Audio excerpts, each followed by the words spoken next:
Olá, bem-vindos a mais um programa A Vida dos Outros da União das Misericórdias Portuguesas. Esta edição é dedicada ao património das Misericórdias. Edifícios com séculos, museus importantes, documentos raros e peças artísticas valiosas. Tudo devidamente guardado, recuperado e colocado à disposição das comunidades por misericórdias em todo o país. Mas antes de tudo isso, fique com a atualidade no mundo das misericórdias.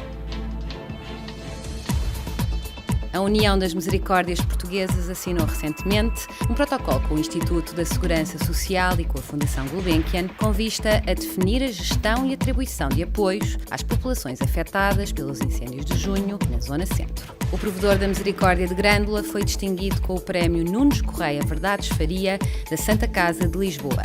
O prémio foi entregue a Horácio Carvalho Pereira pela dedicação, empenho e trabalho desenvolvido na Misericórdia durante 34 anos. A União das Misericórdias Portuguesas assinou um protocolo com a Liga dos Bombeiros Portugueses no âmbito do cartão de saúde social. Através deste cartão, os associados da Liga vão beneficiar de descontos numa rede com mais de 400 hospitais e clínicas em todo o país.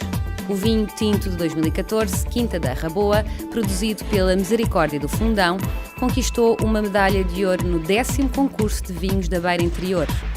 Segundo o provedor Jorge Gaspar, o prémio tem especial significado por distinguir o primeiro vinho produzido pela instituição. A Misericórdia da Maia coloriu as ruas no dia 2 de julho para marcar o encerramento das atividades letivas. Pelo segundo ano consecutivo, a instituição reuniu cerca de 1.500 pessoas, entre crianças e familiares, numa iniciativa cujo mote foi colorir a vida. A Associação Mutualista Montepio e a Universidade Autónoma de Lisboa organizaram pela primeira vez em Portugal uma Universidade de Verão dedicada à economia social. A iniciativa teve lugar entre 24 e 28 de julho e contou com a participação da União das Misericórdias Portuguesas. O Clube do Atascance, sediado em Mortágua, organizou pelo segundo ano consecutivo um passeio de todo o terreno solidário. O objetivo foi angariar receitas e também proporcionar um dia diferente aos utentes do Centro de Atividades Ocupacionais da Misericórdia de Mortágua. A Misericórdia de Peso da Régua foi a vencedora da 5ª edição do Prémio Maria José Nogueira Pinto, com um projeto piloto que recorre a robôs para ensinar matemática e ciência às crianças do pré-escolar e primeiro ciclo. Os prémios foram entregues numa cerimónia que contou com o Presidente da República. A Misericórdia de Amarante tem um centro interpretativo de memórias com sala multimédia, a Sala dos Artefactos da Paixão e ainda a Sala da Memória. O edifício foi recuperado recentemente, mas as histórias nele guardadas são bem antigas.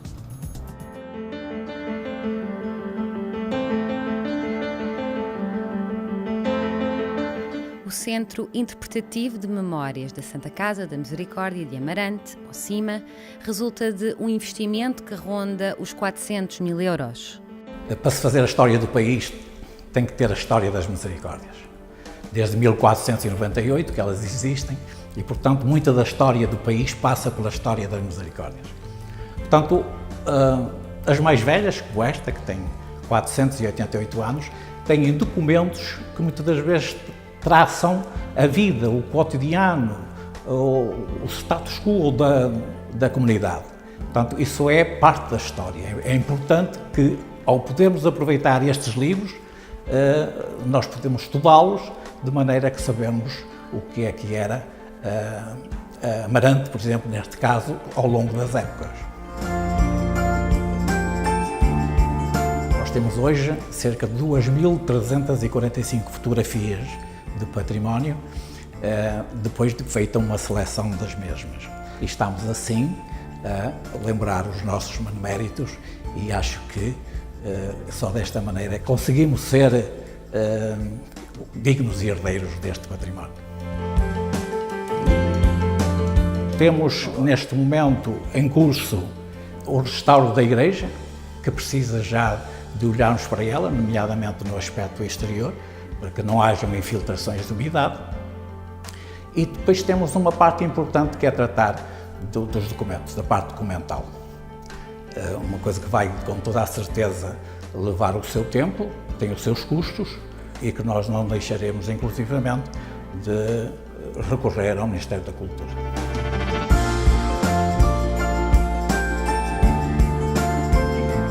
O CIMA contempla 3 importantes áreas. A primeira, a sala multimédia, recorre à tecnologia para dar a conhecer toda a história da Misericórdia, sendo este um forte polo de atração para um público mais jovem. Na segunda, a sala dos artefactos da Paixão, podemos ver bandeiras, documentos e outras imagens com forte ligação à Misericórdia de Amarante. Na terceira, a Sala da Memória, estão expostos documentos relativos aos momentos mais marcantes da história da Santa Casa, estando também aqui peças ligadas ao culto, retratos de beneméritos e imagens de santos. Em Santarém são os livros antigos e raros que nos contam a biografia da cidade através da história da Santa Casa escalabitana. Um arquivo que é um tesouro, estudado por quem ama o conhecimento e mantido com a arte de outros tempos.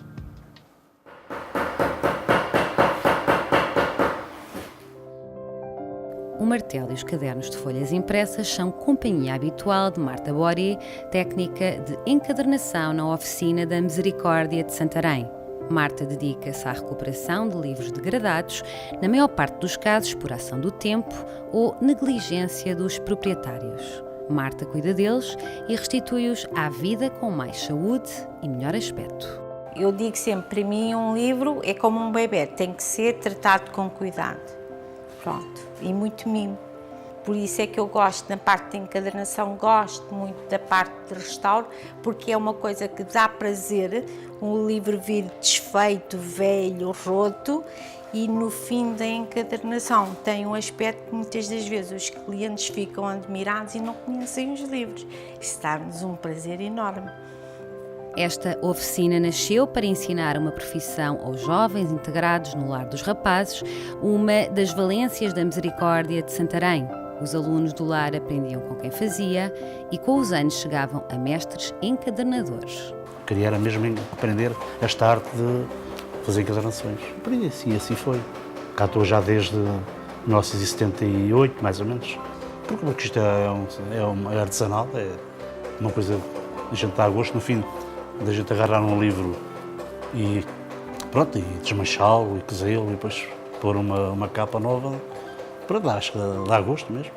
Uma oficina destas faz todo o sentido numa casa de livros, como é caso deste arquivo histórico da Misericórdia de Santarém.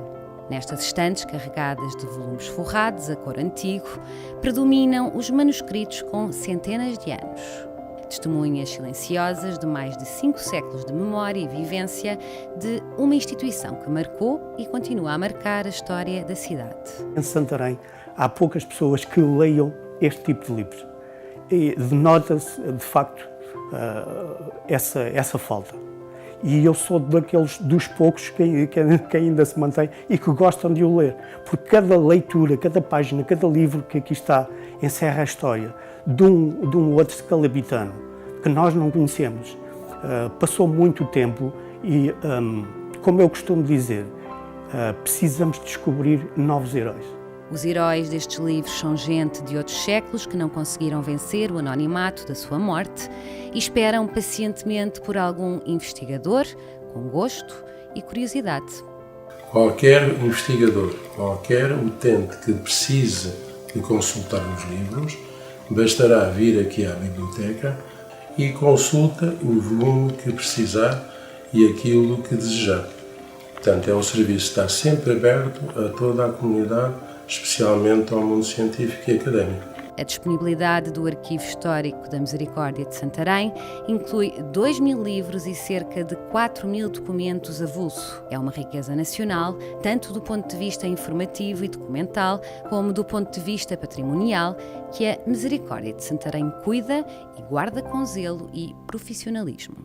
A Misericórdia do Pedrógão Grande dispõe de 4 interessantes espaços museológicos que testemunham a generosidade dos benfeitores.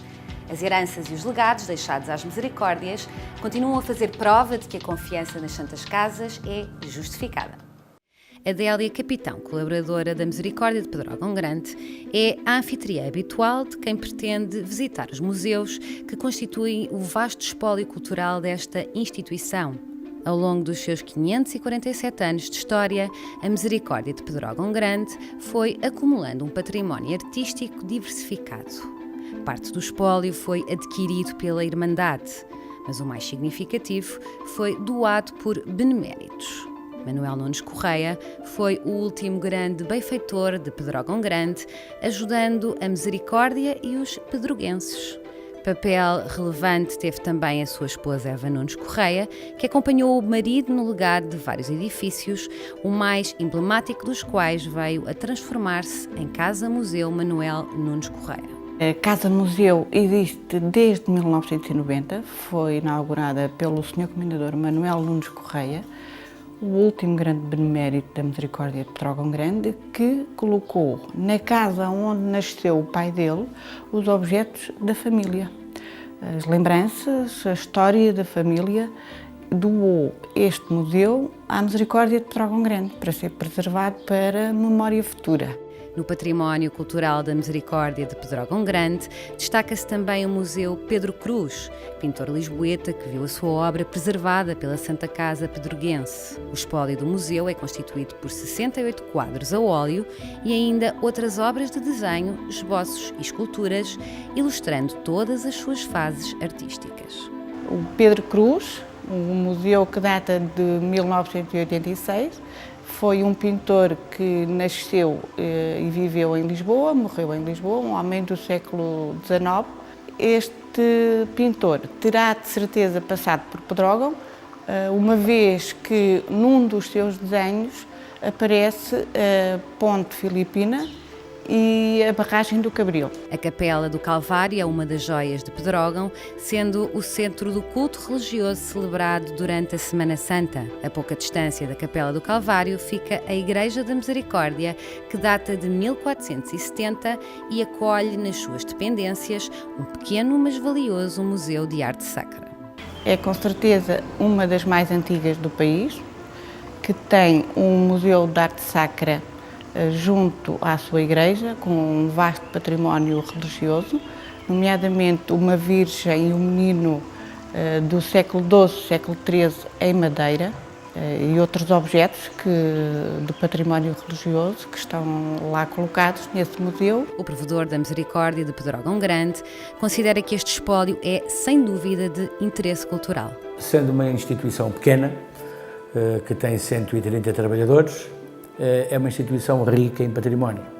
E claro que devemos preservá-lo e potenciá-lo, porque este património, este espólio, representa tudo aquilo que é a Santa Casa da Misericórdia nas suas centenas de anos de existência. Traduz toda a sua história, como alguém dizia, o próprio bilhete de identidade da instituição. Nesta vila do distrito de Leiria, martirizada pelos incêndios, continua a preservar-se a esperança, porque a história mostra bem a força dos pedroguenses. O Museu Tesouro da Misericórdia de Viseu apresenta peças que são testemunhas de uma história de séculos a fazer o bem, provenientes de diversas valências e espaços de intervenção da Misericórdia. Estas peças distinguem-se pela sua relevância documental. O Museu da Misericórdia, designado por Tesouro da Misericórdia, foi inaugurado em 2007 com o objetivo de recuperar, restaurar, preservar e divulgar grande parte do espólio artístico da Misericórdia de Viseu. A Misericórdia de Viseu tem como principal património cultural a sua igreja e o seu museu. O espaço museológico é contíguo à igreja, portanto foi um aproveitamento que foi feito das zonas laterais da igreja, e onde está o grande espólio. Tudo aquilo que temos guardado e temos investido de uma forma a que parte da nossa história possa ser visitada, ser vista por as pessoas de Viseu e todos os visitantes que vêm do país à cidade de Viseu. Este museu tem uma riqueza patrimonial significativa. Quando, há cerca de 15 anos, se iniciou todo um trabalho de recuperação de peças que estavam dispersas, A preocupação inicial foi justamente a da sua, diríamos, reabilitação, do seu restauro, de tal forma que a autenticidade nunca fosse colocada em causa.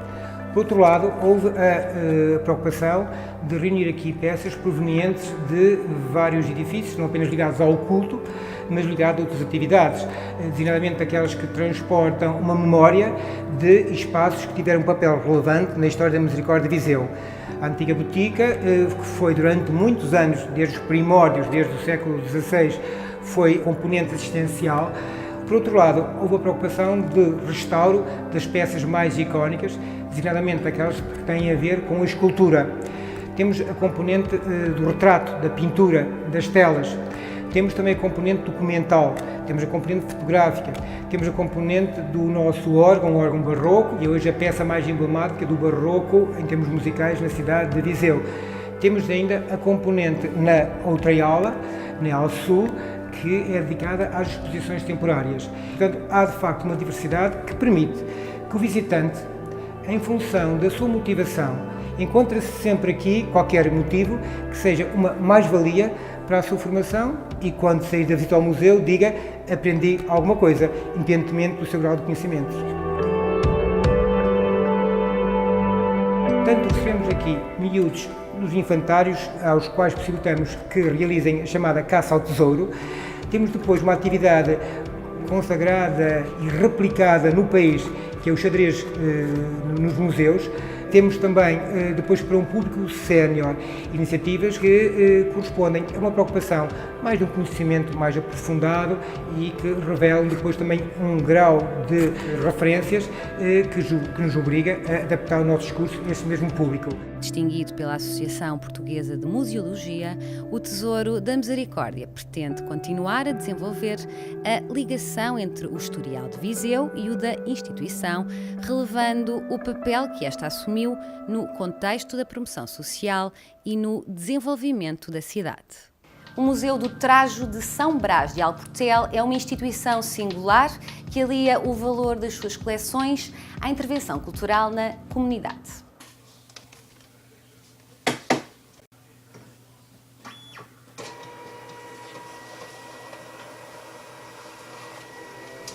Digitalizar fotografias antigas, identificar pessoas já falecidas, reconstituir memórias e trajetos de vida. É esta a atividade das quintas-feiras para um grupo de colaboradores voluntários do Museu do Trajo de São Brás de Alportel. A Sala da Fotografia tem um papel muito importante neste museu porque é um espaço de partilha e de consolidação das memórias da terra, contadas pela biografia fotográfica dos seus habitantes. Trazemos as fotografias e vamos assinalando as pessoas que conhecemos, para que eles saibam quem é, para fazer depois uma história, para fazer uma confirmação, para ficar na recordação, não é? As fotografias são digitalizadas e projetadas e todos colaboram no reconhecimento das pessoas. Nomes e histórias são assim acrescentados à base documental, criando património vivo num museu que assume a sua diferença. O museu cruza-se com uma linha filosófica dentro da museologia que se chama a museologia social,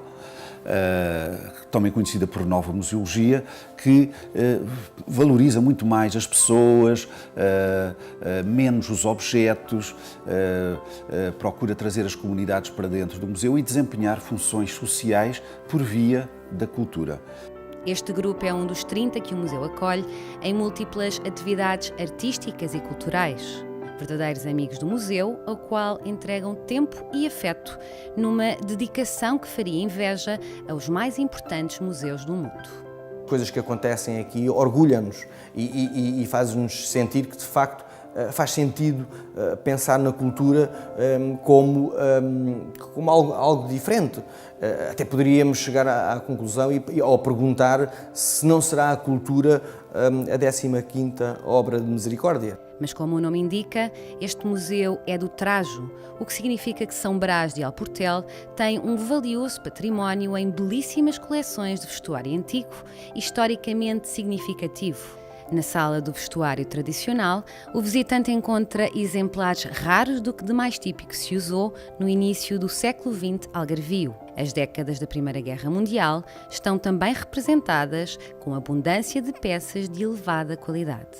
Este museu nasceu no início dos anos 80 por iniciativa de um padre católico, José da Cunha Duarte, que começou a colecionar objetos a partir de 1982. Em 1986, o museu integrou-se na Misericórdia, passando desde então a fazer parte da sua orgânica, constituindo-se como a área cultural, a valência cultural da Santa Casa da Misericórdia. No grupo de bordados que o museu também acolhe, preponderam as senhoras estrangeiras. A comunidade internacional de São Brás de Alportel representa 20% da população e é uma presença habitual no museu. Eu cheguei aqui há 13, 14 anos atrás e comecei o grupo de bordados. Isto é terapêutico. Uma pessoa, tempo moderno, nós estamos sempre aflita, a correr, muito busy. E esta é uma terapia que faz esquecer os momentos muito difíceis. Um museu que combina a utilidade terapêutica à preservação do património histórico numa pequena localidade fora dos grandes centros. Em São Brás de Alportel, a história escreve-se todos os dias com pessoas e para as pessoas, porque os museus guardam memória, mas também as constroem. Em Valença existe um espaço museológico onde os artefactos sublinham a relevância histórica da intervenção da Misericórdia na área da saúde. A antiga farmácia e o antigo hospital estão presentes em muitas peças. A Misericórdia de Valença, fundada em 1498, tem um espólio privilegiado para a história da medicina, farmácia e assistência na área da saúde em Portugal. Até ao 25 de abril, essa assistência era praticamente um exclusivo das Misericórdias. Valença é um dos exemplos do bom acervo deste tipo de material. Criámos um museu, que não é bem um museu, mas pronto, um espaço onde preservamos as coisas que nós consideramos mais importantes e que ainda vão resistindo ao tempo e depois continuar a tentar, eventualmente, recuperar ainda algumas coisas, embora seja difícil porque as Misericórdias, de uma maneira geral, debatem-se com problemas complicados a nível financeiro e não é fácil investir nesta área da cultura porque há muitas coisas que são preciso atender com um aspecto social e que cada vez há mais gente a pedir apoio. Além deste acervo, a Misericórdia possui uma notória coleção de obras de arte associada aos benfeitores, à liturgia e ao culto religioso. Entre outros artistas, evidenciam-se as obras de José Malhoa. Temos algumas coisas interessantes, como os quadros que foram recuperados há uns anos atrás, que têm um bocado da história da instituição, e podemos encontrar os artefactos que existiram da farmácia, algumas coisas do hospital, depois o património de livros, de registros também do hospital, e portanto, das atas de alguns documentos bastante antigos, já do século XVI. A história da Misericórdia de Valença confunde-se em clara simbiose de há 5 séculos a esta parte com a da comunidade em que se insere, sendo um excelente exemplo da preservação da memória desta população. O património das Misericórdias é vasto, significativo e tem interesse nacional. Preservá-lo e pô-lo à disposição das pessoas é uma missão que as Misericórdias têm desempenhado com grande qualidade. Mariano Cabasso, diretor do Gabinete de Património Cultural da OMP, enquadra esta atividade numa visão do futuro. O património das Misericórdias é verdadeiramente extraordinário e único no mundo pelas vicissitudes que estas instituições foram vivendo ao longo de mais de 5 séculos e é caracterizado por tipologias muito próprias e muito interessantes, criadas na própria comunidade. Temos assistido às Misericórdias um esforço enorme na preservação deste património, no respeito pelos legados que foram deixados à instituição e muitas das peças e muito do património que conhecemos, devidamente tratado em grandes misericórdias e em pequenas misericórdias, resulta do respeito por esse legado, porque temos consciência de sermos fiéis depositários muito temporários de um património riquíssimo e importantíssimo. Importa, depois do trabalho que tem sido feito em todas as instituições e que está em continuidade, preservar, mas sobretudo divulgar este património, através do projeto Viver o Património, que pretende abrir estes espaços ao visitante, e sobretudo num projeto mais ambicioso, que é o Museu Virtual das Misericórdias, que depois de perfeitamente contextualizadas as mensagens e as peças, podermos, numa narrativa lógica e coerente, mostrar ao mundo o papel das misericórdias em Portugal, no mundo e, sobretudo, em cada uma das suas comunidades onde elas estão inseridas. Porque é um património que resulta da atividade da instituição, do exercício das 14 obras de misericórdia, e é um património diário, do uso diário da instituição, e isso caracteriza por uma identidade própria destas comunidades. A missão destas instituições, além da social, está cada vez mais vocacionada para a cultura, e isso é um propósito que nós temos de valorizar e saudar o esforço das misericórdias, e é nesse sentido que o futuro nos impõe uma atitude de produção permanente de património, de respeito pelo legado que nos foi deixado e, sobretudo, projetar atividades culturais nas comunidades onde as misericórdias estão inseridas, porque isso é o maior garante da identidade destas instituições ao longo dos séculos. A história das misericórdias cruza-se a todo momento com a história de Portugal e dos portugueses. Cientes disso, as misericórdias têm sabido ser guardiãs exemplares das memórias que são de todos. Muito obrigada pelo seu tempo e pela sua atenção. Siga-nos no YouTube e no Facebook e encontre-nos em www.ump.pt. Contamos consigo, porque a vida dos outros é também a nossa vida.